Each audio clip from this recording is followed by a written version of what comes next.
Okay, good morning, everyone. Thanks for coming back and listening to us. Today we have a wonderful podcast once again. Uh, the subject is when you feel like you've hit a wall, and I don't know how many of you out there have felt that way. I know I have, and I think there's each of us, no matter old or young, you get to a point where you pretty much come to the end of yourself and you're like, okay, what do I do? Well, today we have a guest, Vicki Stone, who is gonna lead us in many different alternatives as to what to do when you hit a wall. And actually, she's got a great answer for when you hit a wall. So Vicki, why don't you tell us a little bit about yourself? Great. Well, good morning, everyone, and thanks for having me on.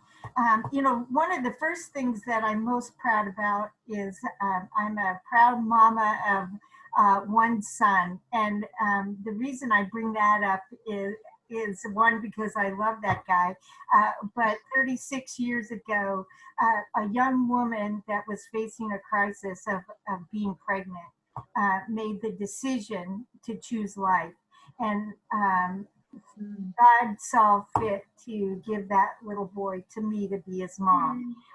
And so I'm so grateful for him and to be able to be a mom, because I found that being a mom made me a much nicer, kinder, gentler woman. Sometimes. It was all about me until 36 years ago.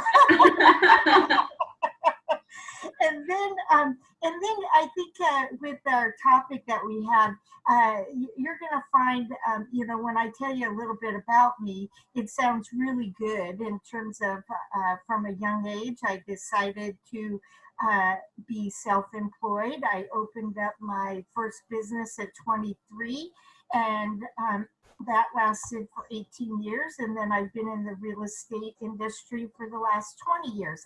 And not to be prideful, but I've been successful at it. And that sounds great by what everybody tells you.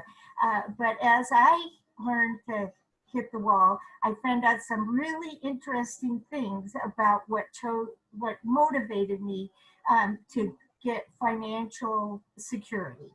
And it wasn't necessarily something that the world says it's great, but it was to cover up something that I felt in me that needed to be hid. And I thought that would be the only way to hide it, is to be financially set. It's interesting that you just said very successful. And I think we all understand the definition of success there in starting a business at 23, taking it on 18 years, and being in real estate for 20, when we know the highs and lows of the real estate market, and being successful in it over and over again, that there's certain definitions of success, but then turning and really evaluating what is success in our life. By our terms, we always think success is financial, money, being able to provide for yourself, that type of a thing. So I think the listeners should take note as she goes on with her story to hear. She did do that well. She did that very well. What a blessing that's been. It has been, but you know what? It was a self-defense mechanism. And like, as you said, it wasn't, and since our topic is about hitting the wall, it wasn't until I hit the wall that I realized that there was wounds that I gathered as a child. I was raised in Ohio. I was raised in the 60s in a divorced family. There was a tremendous amount of shame that came with coming from a divorced family. I had a mother that had 4 of us in 5 years. My parents divorced when I was 7. And I can't ever remember a time of my mom and dad being together and having it be joyful. It was always a bit crazy. And so when I eventually hit the wall in about my 30s, um, I started understanding why I chose to look for financial security. And we can go over that a little bit further when you're ready for it. But it wasn't until I hit the wall and a little time after that when I realized I was using that as a self-protection mode, because when you make enough money, um, you become needless and wantless, and the outside world thinks that you're perfect. So you don't have to be worried that they're going to see some of those wounds that you picked up. And so, So I'm sorry. let's just jump into that then. Talking about this time that you felt like you did hit that wall. Can you tell us about that and maybe kind of the situation and like what you think caused that? Oh, you bet.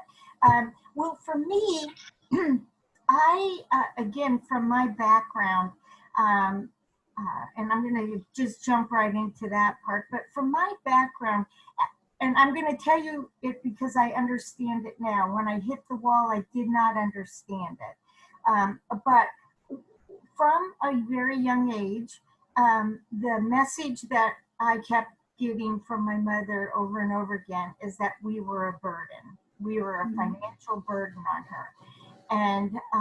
And so what I decided to do at age 12 is start working full time. So I would work full time as a babysitter and did that for um, whatever. But again, what I thought of at that moment was I won't be a burden to my mom. And so I started working, saved every money, all the money I could. The only thing my mom provided was like food and shelter. And if you asked her, that's what she would say, you know, food and shelter. That's all I needed to do. You needed anything else, that's up to you. So Wow. money protected me there. And then it also protected me from some of the things that, I thought there was something wrong with me. My father, I loved my dad. And when he was around, there was like peace and sort of fun we would have. And I'll never forget it. He and my mom always fought, and they always um, disagreed, and dad was in and out of the house a lot. And one day when I was 7 years old, I remember dad calling and saying he was going to take me the brownies. And I was so excited because I hadn't seen him in a while. So he came and he picked me up and he took me to brownies. And this was a man I adored. I mean, I adored. And so he lets me off at brownies, rolls down his window, and he says to me, he goes, "Vicki, I love you, and I just want you to know that Marge, who ended up being my stepmother, we're getting married and we're leaving to go to California tomorrow. Love you." Rolls up the window and drives away.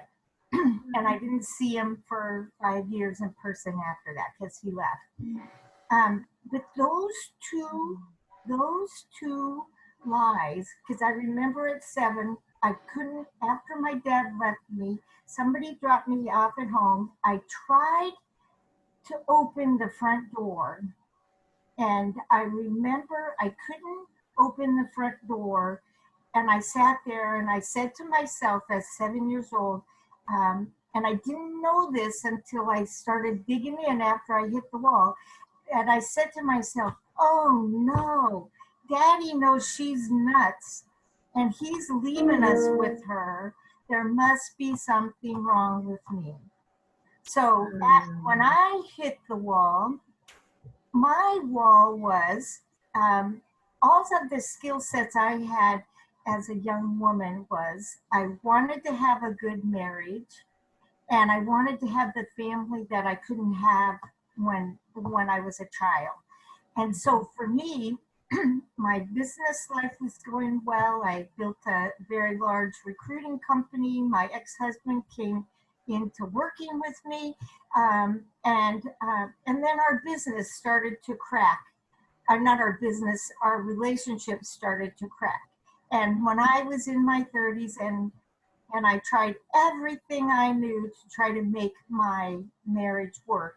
And I realized I got a little sense in there that it wasn't going to work. And for me, I was hitting the wall on that. I waited till I was 29 to be a mom. And now my son was only 5 years old, and this wasn't working out. And so it just broke me. It just broke me that I had to get to that place where every skill set that I thought would make me a happy woman didn't work. And that to me was where I hit the wall. And what was sort of interesting is that if you ask me what skill set I used to try to make a happy marriage and a happy life, I'd have to tell you, I just wanted one. I had no skills. and so I just wanted one. And then, and I realized I sacrificed who I was, because I didn't know who I was, just so I could keep it together and have what I thought was a perfect life. So in my young 30s, for me, the biggest wall hit when I knew I had to come to grips with the fact that my marriage was not going to last. And it ended up that it did end. And with that, my business was taken away as well. So everything that I had put my faith in was taken away.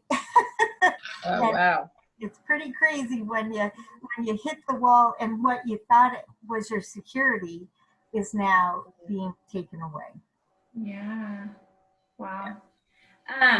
You had talked about when you were younger, these things you believed about yourself. And then you realized that once you hit this wall, one of the things you talked about was feeling like you were a burden. Can you talk about that process of like, how did you kind of come to terms with that's what you thought about yourself? And was that the only thing you thought about yourself, or were there other lies you believed about yourself in this season as well? What I did at that age when this all started happening,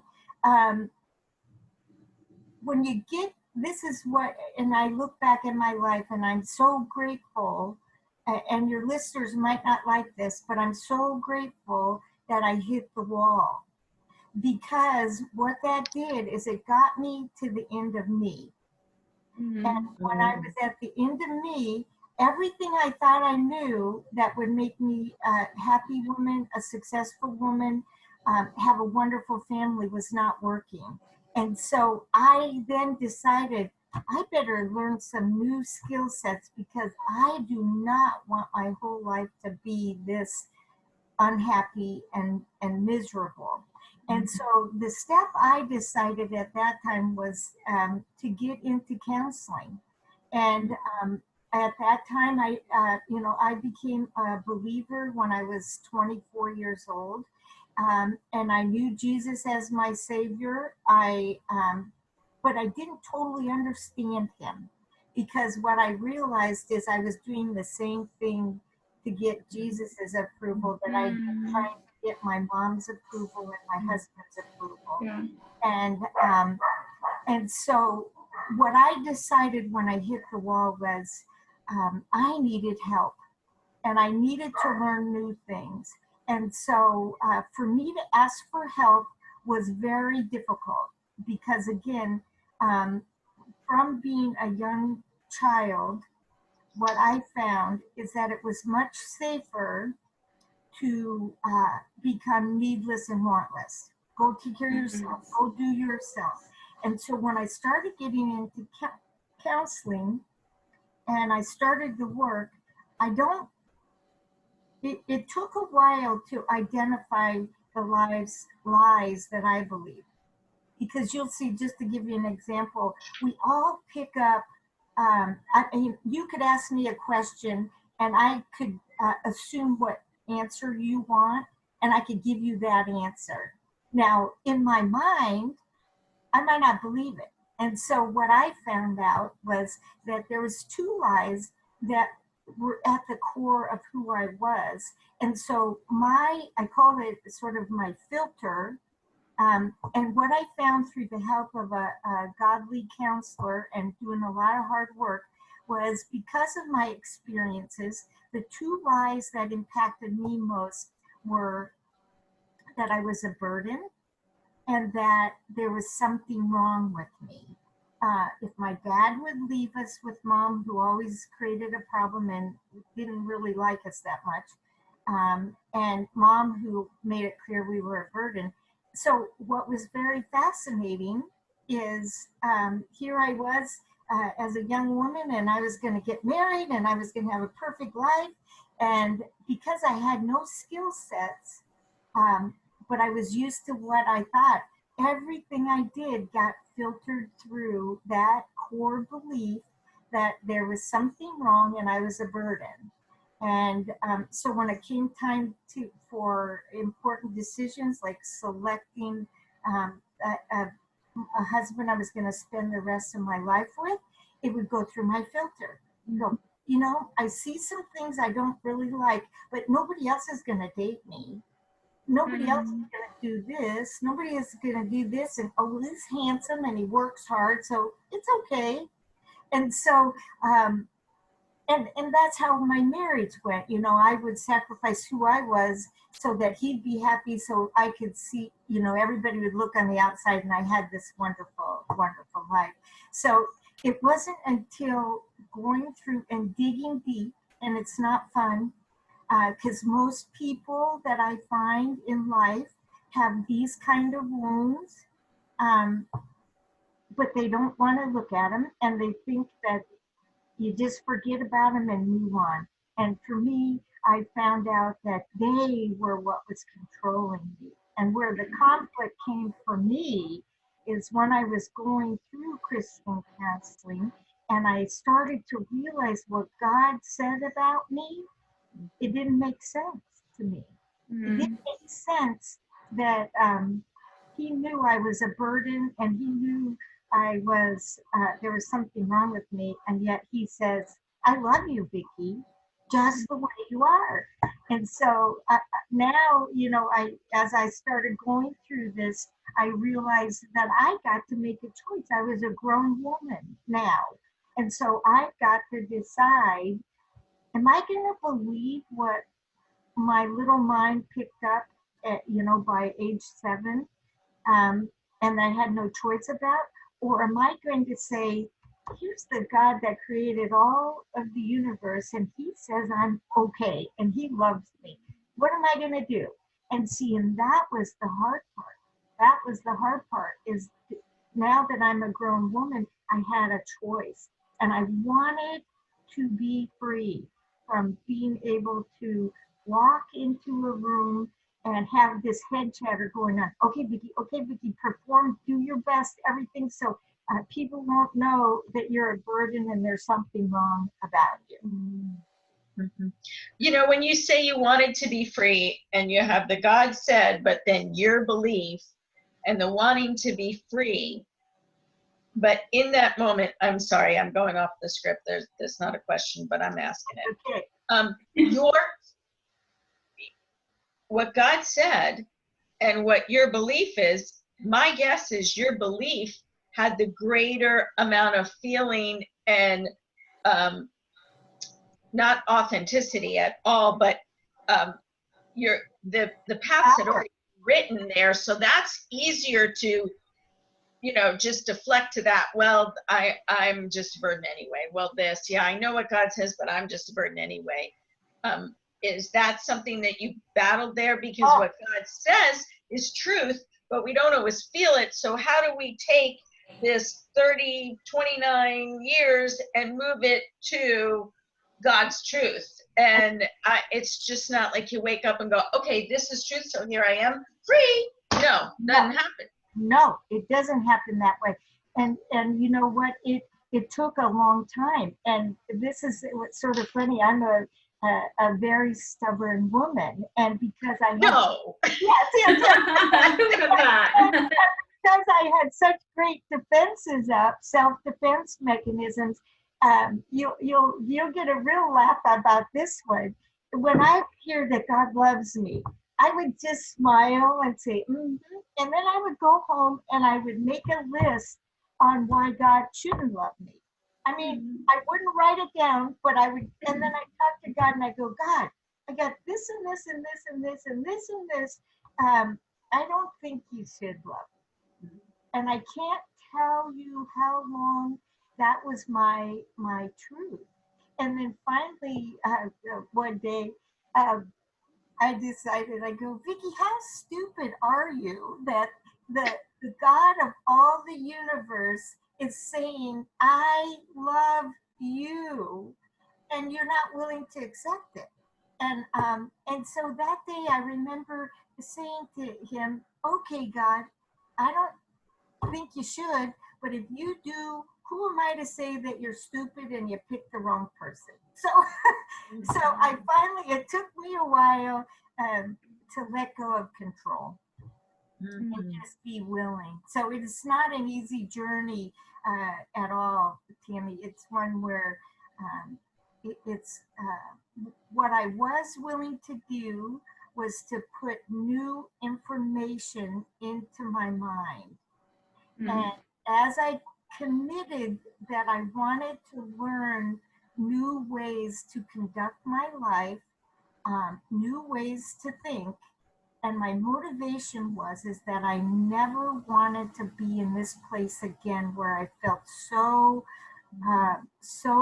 lonely, so lost, and so not understanding the whole world when I thought I had everything that you're supposed to have to make the world your own. Wow. Okay. Hannah, did you want to, is there? Well, one thing that we had talked about is kind of how you had coped. And I know we've already talked about this, but doing everything you can to not be a burden. Is there anything else you wanted to talk about with that or to share? Maybe something you didn't get to share earlier that you wanted to? Well, you know, the thing again for me was to try to become needless and wantless, where I didn't have to ask anybody for anything and I could take care of myself. So when I had a burden or when I was upset, I really didn't have anybody to take it to. So I just kept stuffing it, and and at first it was sort of funny when I went through my divorce. The first day I was in my new place and my son was going to spend some time with his dad, I remember I said to God at that time, I said, okay, God, bring me somebody to date and everything will be fine. And, you know, I don't know how God does it, but he did a replay for me of my life. And in that replay, he said, you know, Vicki, he said, from the time your dad left, you would talk to me as a little girl and you would beg me to help you grow up faster so you could get away from your mom.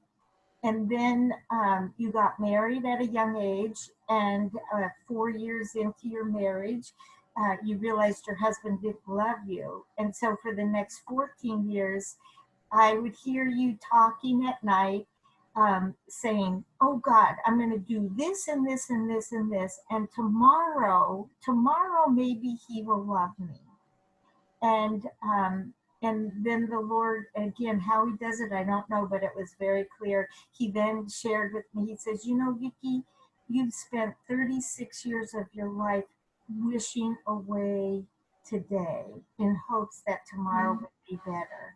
And then he communicated to me, he goes, you know, Vicki, I don't promise you tomorrow, but what I do give you is I want you to start learning to live fully in each day that I've given you, and to be able to look for where I'm working in your life, to see the joys that I have for you on a daily basis. And that was another point that broke me in terms of having to release control. Again, me trying to go, I'm not going to be a burden to God, I'm not going to be a burden to anybody. And God says, I have more to offer you. And I'll never forget it. I got on my hands and knees and just sobbed. And I said to God, okay, okay, okay.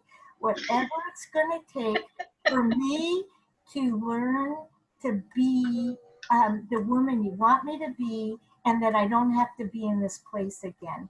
And that changed me right there. And it sort of gave God permission, because even though I thought I had given him permission, it gave him permission to step in and start working and showing me those areas in my life that I needed to deal with. And then that's really when a lot of the understanding started to come about my filter of who Vicki Stone was, is that she was a burden and there was something wrong. And it was a wonderful time, but it's a difficult time. And I think that's what I want to share with people, is that when you hit a wall, it is horrible, because you feel your whole life is just coming down. It's horrible. And for me, the thing I held on to, even though I didn't know a lot about Jesus at that time, was my relationship with God. And then to have this encounter where God reveals to me all of these things I was putting in place to try to make a perfect world. And so I don't know if that answers that question for you, but it is an interesting thing, because you don't realize until you start digging. You don't realize what you believe. And what's sort of fascinating is, I volunteer as a lay counselor at Manual Faith Community Church, and what's interesting is, in the study of your mind, your brain, we're picking up truths or lies about ourselves when our brains aren't fully developed to be able to sort through them and give us what's true. And so that's where I was, is I had lived 36 years focusing on that untruth. And now I had to be willing, now that my brain was fully developed, to decide. I got to make new choices. Did I want to stay in bondage, or did I want to learn new things that could bring me joy and peace on whatever day I had, versus waiting until tomorrow might be better because my mother might love me then, or my husband might love me then. Okay, so a couple things that I'm hearing. It was like a filter change, because you had to change your filters for sure. What from the lies that you you believed as truths, it has to be a refurbishing of those filters to say, this is the new truth. You also said two other things. You said that hitting the wall was the most horrible thing, and I fully believe that. I've been there, and our listeners, when that wall, it's horrible. It's a closed in type of thing. What to do? But you also said you're so grateful that you hit the wall. But I'm sure that gratitude didn't come right away. It took years to replace the old with the new, and then have that peace and joy that we can get only from him, not of ourselves. Oh, absolutely. Absolutely.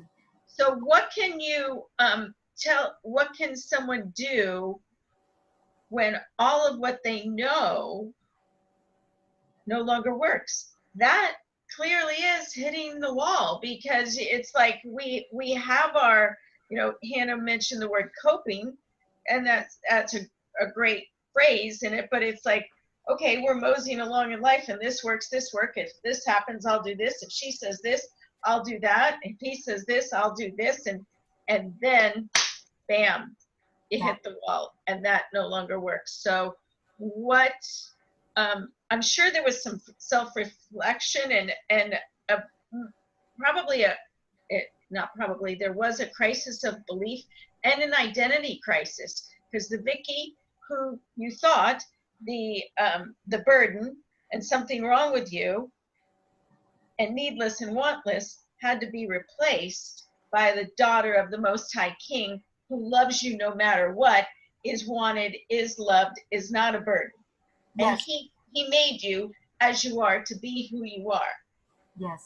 Yes. So what do we say to these people? Because you're not the only one that has ever gone through this, and that's why we're doing this, because it's that here we go again with that darn word pivot.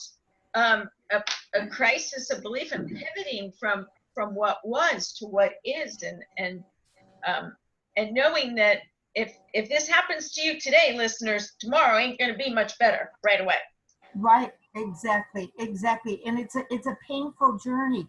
But I think when I look back on my journey, what I realized is that I so desperately wanted a better life. And right. Because I so desperately wanted a better life, and for me, it wasn't, I kept myself in control for my security. Some people, what they do, they'll use drugs, they'll use alcohol, they'll use sexual activities, all of that to make them feel better. To me, I didn't go that route because I just I had to be in control in case something happened. I had to be able to, take care of it. And so, but my strong desire was I just wanted to feel what it was like to be okay, to be a person of value. And because of that, when I hit the wall, I figured, okay, I have used every skill set that I know, and it's not working. And so one thing about me, I'm not stupid, but it did take a long time to get to that place where I was going to say, it's stubborn, not stupid. Okay, good. I like it. Stubborn, not stupid. But it took me that time to be willing to internally say, Vicki, you're doing something wrong, or you don't understand something. And you gotta get new information in there. And it was so funny. I could take it back to when I became a mom. I had no experience. When my son was going to be born, I freaked out. I pulled over to the side of the road and I cried and I said, oh God, please don't make me like my mom. And that's all I did. So what I started to do was I wouldn't go ask people for that because, again, I didn't want to reveal I was so inadequate. But I started getting books, and I'd read books about how to parent. And it's the same way. So what I started here was I had to be careful. So, I mean, I felt very committed to if I was going to reveal the real me to anybody, it had to be somebody that was a counselor that couldn't tell anybody. I didn't want my secret out there. Right. Until you're willing to share the secret on the podcast. That's right. I can tell you now how much. But and so for me, it had to be in those protected modes. But what I highly recommend anybody that hits the wall is that you get connected. And again, for me, it's a biblical thing. Is that you get connected with some biblical counseling, or a way that you can have somebody that can really sit with you and help you do the difficult work of digging in to what brought you to that wall moment, and give you new options. Because that's, a lot of people, you might have perfect parents or you might not have them, but when we hit the wall, every everything we have done no longer works. And so I decided I wanted to see what good stuff I could start learning so that I might be able to have a successful life. And by that successful life, I mean, is to understand what being loved was meant to be. Real love.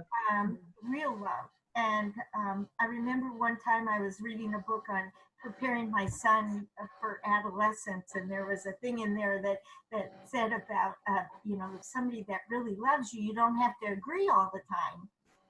And that just blew my mind, because I thought I had to agree with everything my mother wanted, everything my husband wanted, so that they would love me.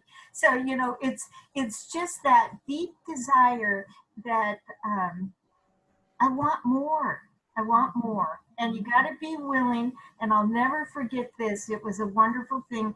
When I opened my first business, I was scared spitless, and I put myself in a class on building self-confidence. And at the end of the class, there was a stranger that had been in the class, and he was older, and he tapped me on the shoulder and he said, Vicki, he goes, I've observed you, and you have more strengths and wonderful qualities than I think you know. And he goes, I just want to share something about what successful people are willing to do.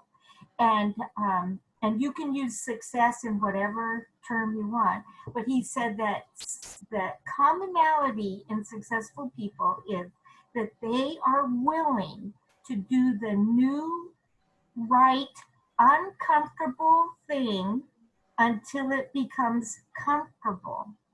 And so when you hit the wall and you start saying, I want better, it is going to be uncomfortable. And it's going to be uncomfortable for a long time.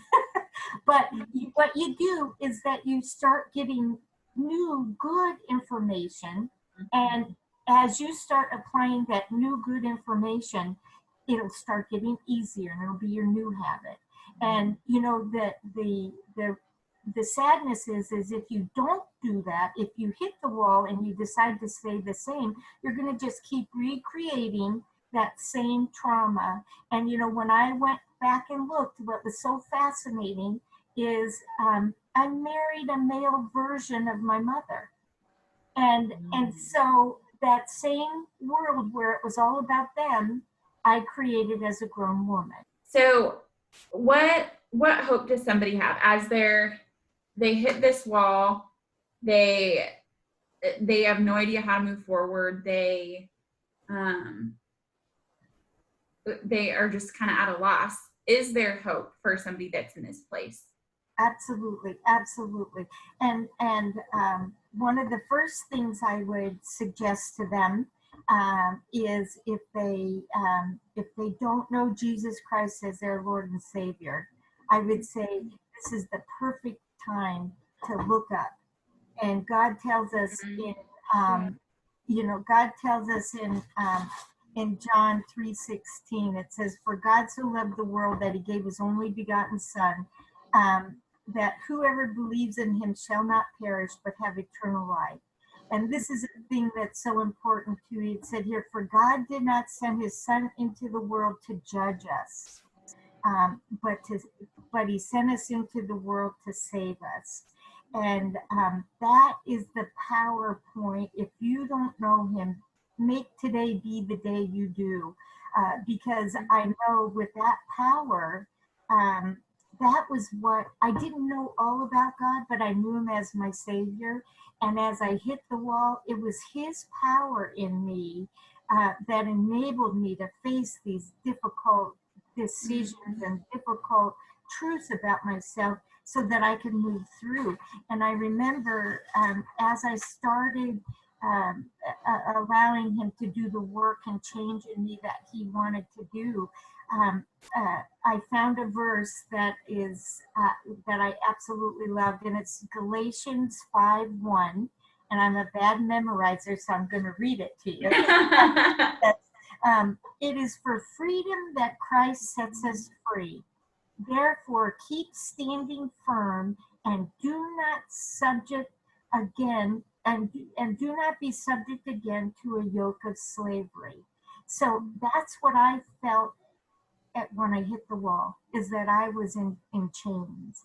And the more I learned about God, the more I allowed him to shine his light on my soul and my life and the lies I believed, then I started grasping onto that hope, um, that that I was saved into freedom.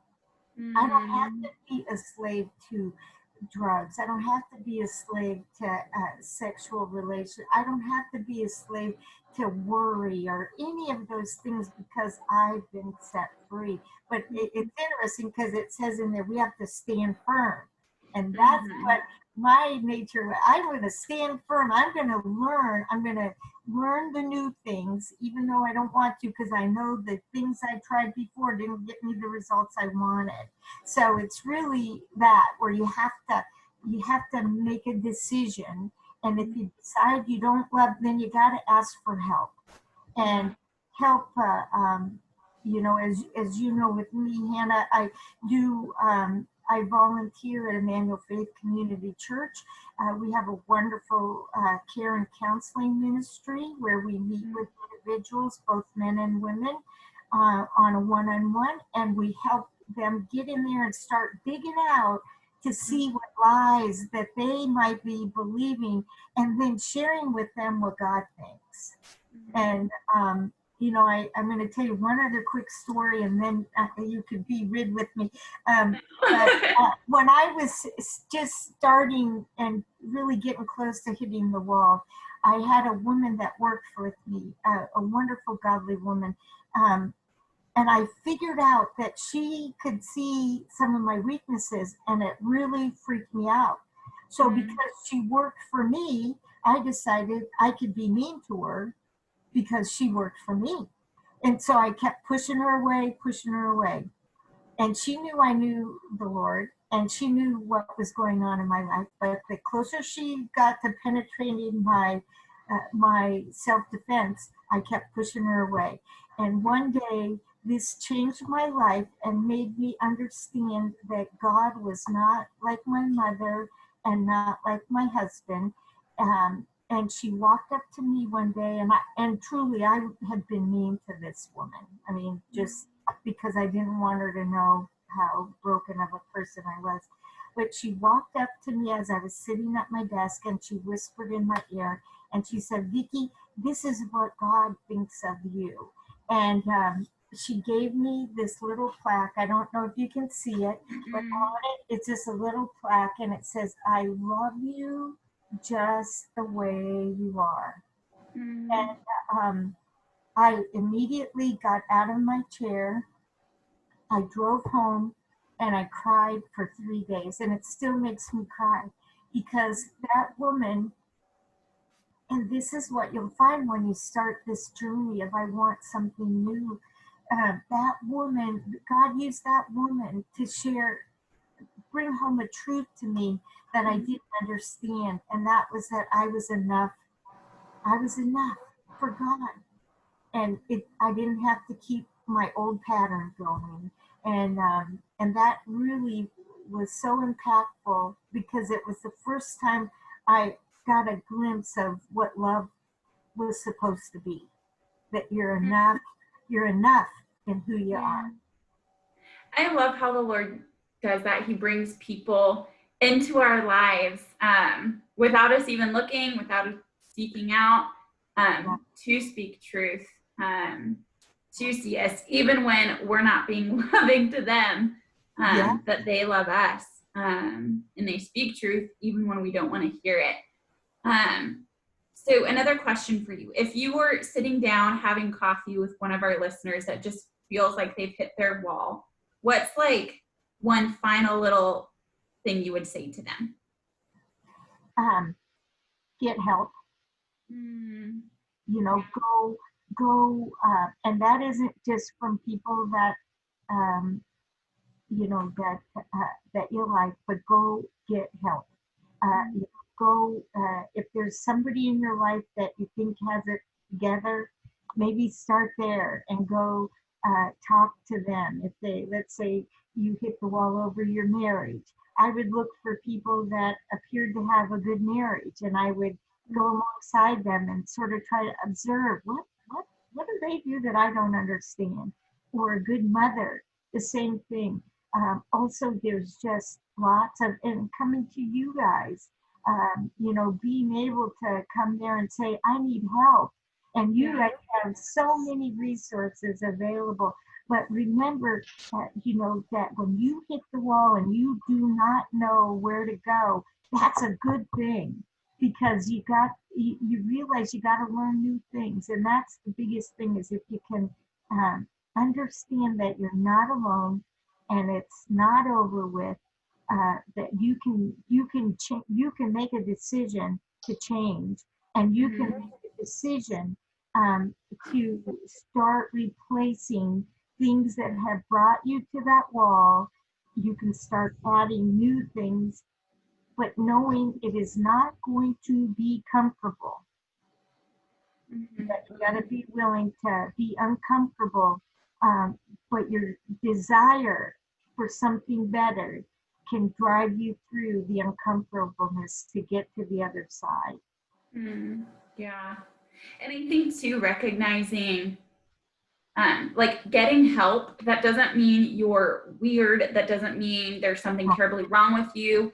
That means that somewhere along the line, you started believing something about yourself that wasn't true. So now it's time to dig in and see what is that's not true, and what can you replace with that? What can you learn to do differently? And you know like what? By going to a neutral party, they have nothing invested in terms of, right.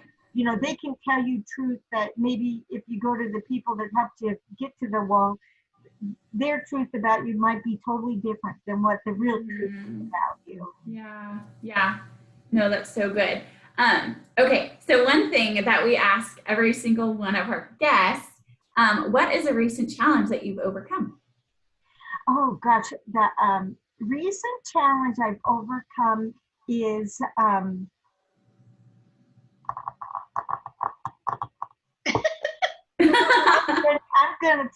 trying to think of this one.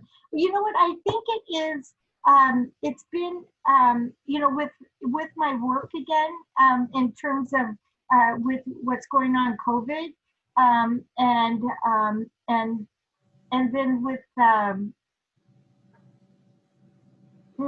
and having to make changes with that, and having to walk through that, and be not afraid. And the beauty about what I've learned about faith is that when we lack faith, we just have a lack of memory. And so whenever I get to a place where I am walking through some difficulties and overcoming a difficulty, the first thing I try to do is remember back how God brought me through that difficulty. And so there was a little bit of time at the beginning of this, because I'm single and self-employed, that I thought, I'm not going to have any money. That's not very good. And so I stopped and I go, okay, Vic, are you going to keep running that? Or are you going to remember that God's brought you this far? And are you going to remember the skill sets that you have and do those skill sets, and it will walk you through it? So I think more for me now, when I face a problem, I have to always just stop and check my thought processes, because I learned that I suffer a lot at my own hand. Because say that again. What I take and put in my mind. So I think really it's that stopping and saying, okay, what am I thinking about? What am I dwelling on? And then remembering, boy, somebody said to me the other day, and I laughed because at the beginning I was a little worried, and they said, well, how come you're so joyful? And I said, God's brought me through some really deep waters, and I've seen his hand of mercy.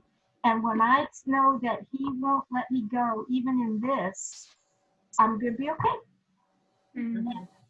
So for me, it's really, now it's more just controlling my thinking and noticing when I am just spending too much time on worry or anything like that, and then going, hey, what's the truth here? And again, Yeah. Oh, yeah. that's so good. I love that. And for our listeners, if you have more questions about this, if you want to talk to Vicki about this, or if you're interested in counseling and would like to get connected with the counseling program that Vicki was talking about, you can reach out to us. You can email us at info@amc-ca.com, or you can call us at 760-741-9796. And we'd love to, we would really love to get you connected to counseling if that's something that you feel is just on your heart right now, that you have stuff you want to work through, some ways that you believe about yourself that you want to address and work out and try to find truth in that.